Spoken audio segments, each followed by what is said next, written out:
Welcome to NiceneCouncil.com's Internet radio broadcast. For more information, visit us on the web at www.NiceneCouncil.com. Now here is your host, Jerry Johnson.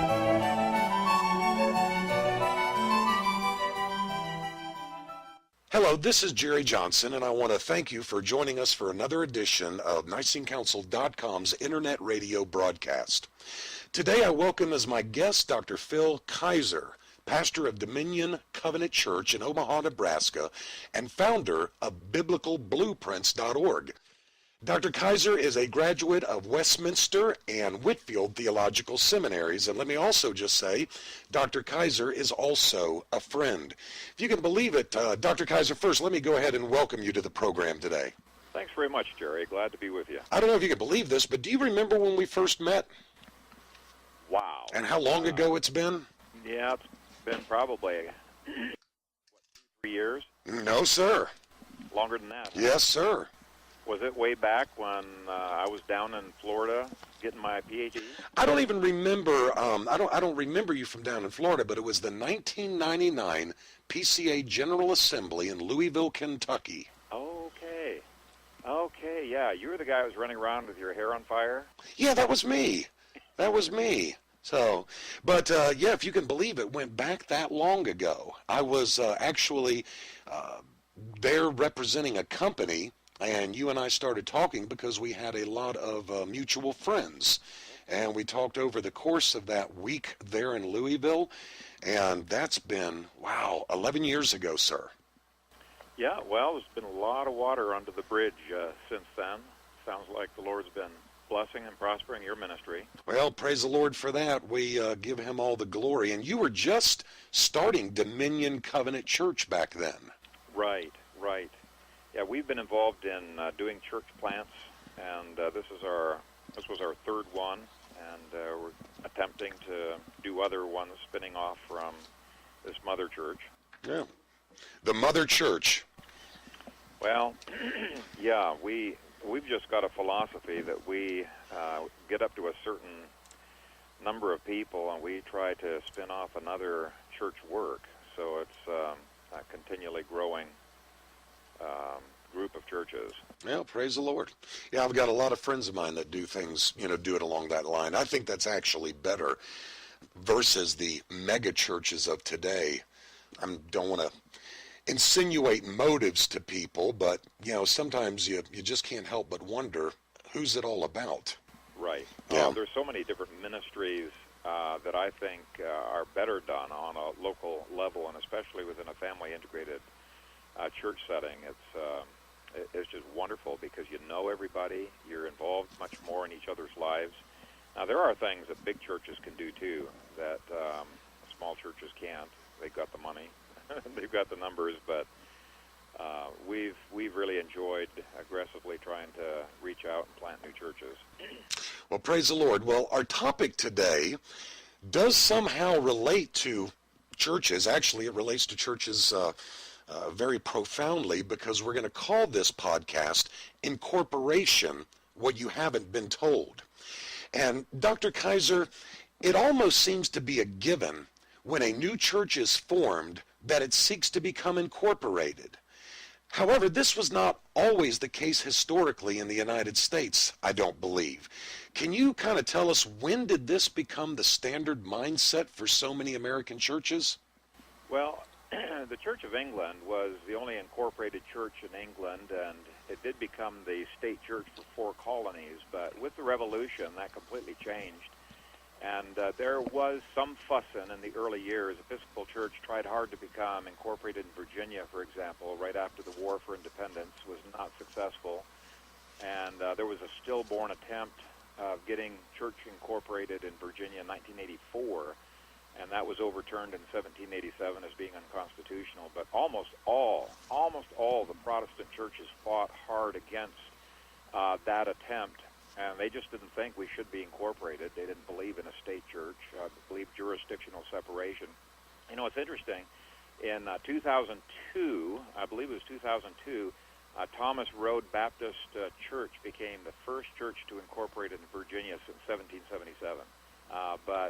Anyway, with other states, I think the liberalization of corporate law began in the late 1800s. New Jersey was probably the first state to liberalize their incorporation laws, made it much easier for churches to get incorporated, and that was 1898. But it's really not till the last 50 years that there's been just a mass stampede of churches to get incorporated, and I just don't understand it. It doesn't make a lick of sense to me. Roman Catholic Church, they were not able to get they wanted a corporation soul, and they worked hard at getting that, and I believe Dixon Law Review just shows kind of the progress on that. I don't think they got approved in Maryland until 1832, but it was not successful anywhere else until quite a bit later. So it's been really in the last 50 years that churches have tried to get incorporated. Again, I've talked to lawyers who have worked within the IRS, and they say they don't understand why churches would even want to do that. Really? Wow. It doesn't help the church. It actually hinders the church in many ways. Well, you know, and let me, I want to hit on two things real quick and kind of get your feedback on. I want to go back to the issue of the Commonwealth of Virginia, because you are correct. Actually, Thomas Jefferson and I believe James Madison, yes, in the Constitution for the Commonwealth of Virginia, denied churches the right to be incorporated. That wasn't because they were being mean. It's because that, on the one hand, they, like you said, they did not believe that the state should be interfering with the church, and that the church could end up being swallowed up by the state. I believe there was a two-prong from what I read.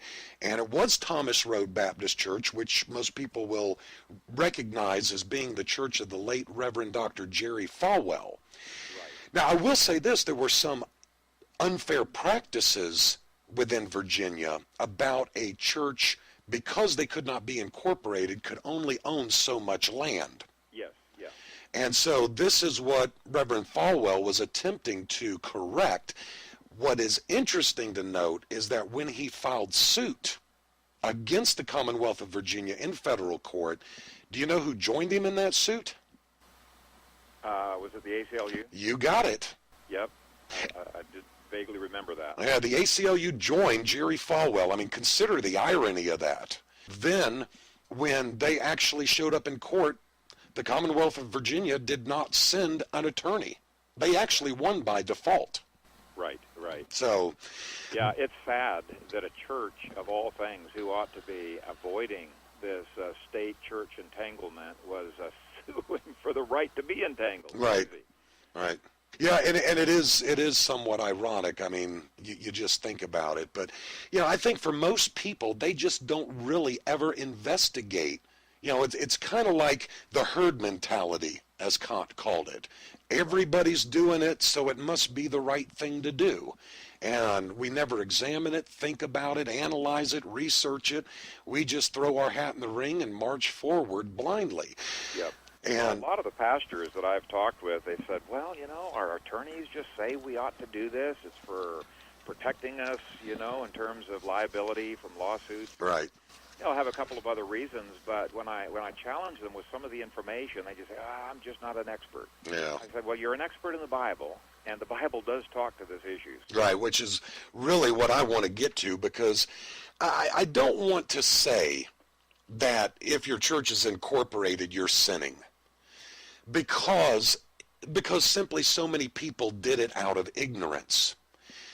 I just want the church to wake up and smell the coffee and say, hey, should we really be going this route? So let's start this way. What is incorporation? Can you give a legal definition of what a corporation is? Yeah, corporation's an artificial person, and the reason we need an artificial person is, you know, it takes an individual to be sued, to own property, things like that. So churches have struggled. How do we own property? How do we pass on property? So a corporation is an artificial person or legal entity created by or under the authority of the laws of a state, an association of persons created by statute as a legal entity. And the attributes of a corporation are they've got limited liability protection. They can exist in perpetuity. They can hold title to real property. And what a lot of lawyers say is, hey, you can sue or be sued. As if that's a great benefit, to getting incorporated.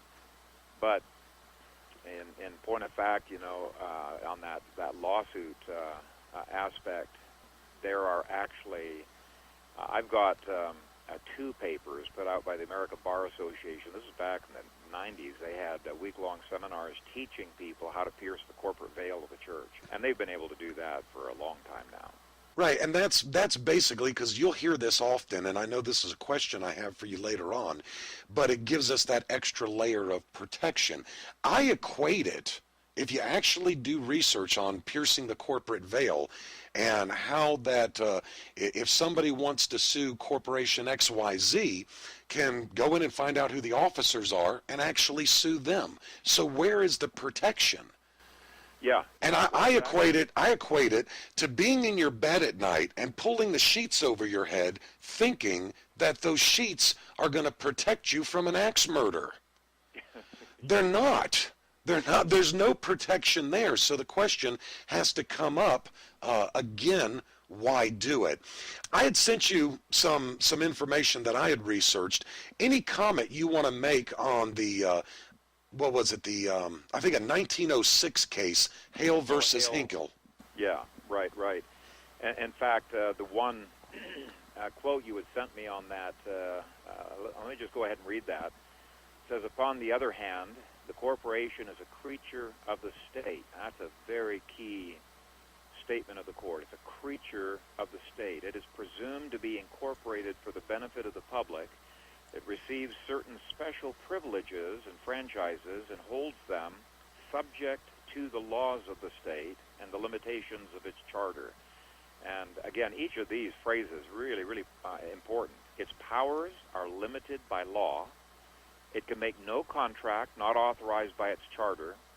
Its rights to act as a corporation are only preserved to it so long as it obeys the laws of its creation. Now, there are so many phrases in there that have potential snares, well, not potential, actual snares for churches, that it astonishes me that churches would ever want to get incorporated. They become state churches de facto, which means that the government really can control what's going on within that local congregation.